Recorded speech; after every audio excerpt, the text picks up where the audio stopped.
काठमाडौँ आइसकेको छु र साथमा हुन्छ यहाँ अङ्कल। अनि यता हाम्रो भ्यू आज चाहिँ हामी अहिले नारायणथान घुम्न जाने भनेर आएका छौँ। डाँडै डाँडो हुँदै जाने हो। यतातिर देख्न सक्नुहुन्छ भ्यू कस्तो राम्रो देखिएको छ। हामी चाहिँ यसो यहाँ फोटोसोटो खिचौँ भनेर रोकिरहेको।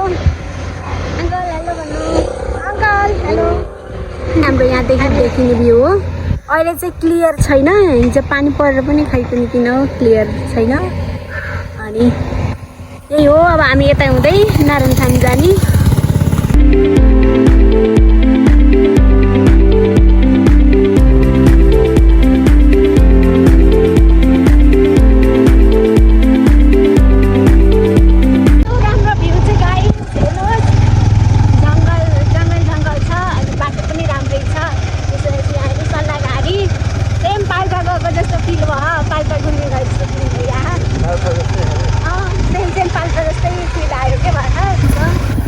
जङ्गलको भाग कट्यो। अब चाहिँ यो हाम्रो कहाँ हो टुसाल अरे टुसाल काठमाडौँ।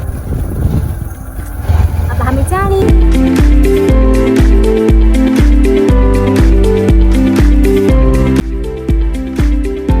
हामी चाहिँ भर्खर इस्कन मन्दिरमा छौँ। हेर्न सक्नुहुन्छ कृष्णजीले पर्वत उठाउनु भएको छ, त्यसको झलकहरू यहाँ हाम्रो अङ्कलले चाप्का दिनुहुन्छ। हरे कृष्ण हरे हरे कृष्ण कृष्ण कृष्ण हरे हरे हरे राम राम राम हरे हरे। चाहिँ हाम्रो शिवजी हुनुहुन्छ।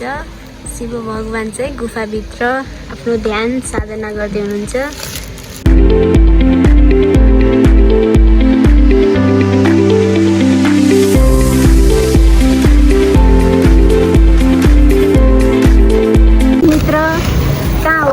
बस्ने हे मित्र भर्खर नारायणथान आइसकेका छौँ। यहाँ चाहिँ सबै श्रद्धालु भक्तजनहरू हुनुहुन्छ।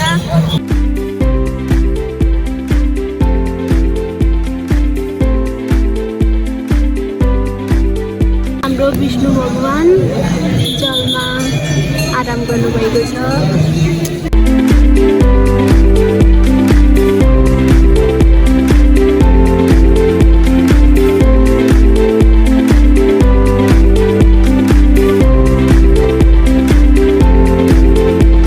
को लागि हामीले अब फुल जस्तो बनाइदिएको चामल र धानको अनि परिवारले चाहिँ खाँदैछन्।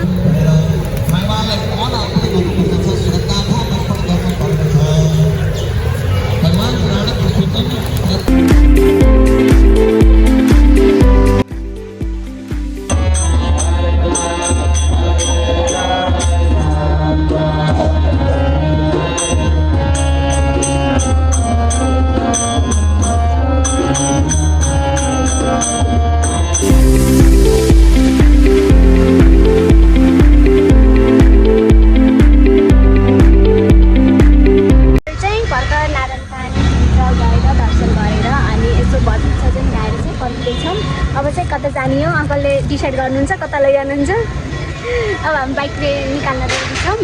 अब जाने सर्वोच्च अदालत छ यहाँ आगो लागेको पहिला जनजी आन्दोलनमा। चाहिँ सांसद भवननिर आइसक्यो। यो सांसद भवन हो रे भन्ने सुनेमा।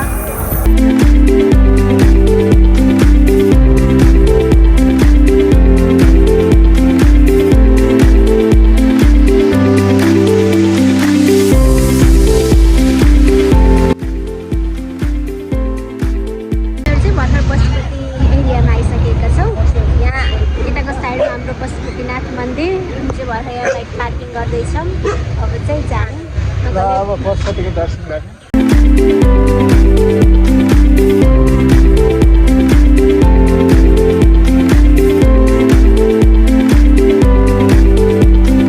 परेवाहरू उडिरहेका छन्। अब हामी मूल मन्दिरमा जाने। वहाँ चाहिँ मैले भिडियो गर्न पाउँदैन पनि अनि मैले गर्दिनँ पनि, किनकि अब त्यहाँ एउटा एक मनले एकचित्त भएर आराधना गर्नु पर्यो नि त। त्यही भएर दर्शन गर्नु होला। सबैजना जुन कुनामा हुनुहुन्छ एकचोटि चाहिँ पशुपतिनाथको दर्शन अवश्य गर्नुहोला।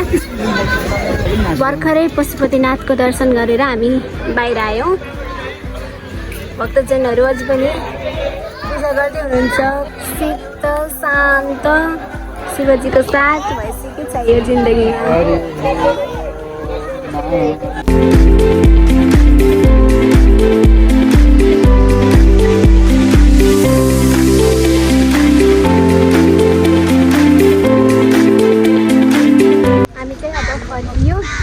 अब चाहिँ घर जाने सायद आजको लागि हाम्रो यात्रा यहीँसम्मको नै होला।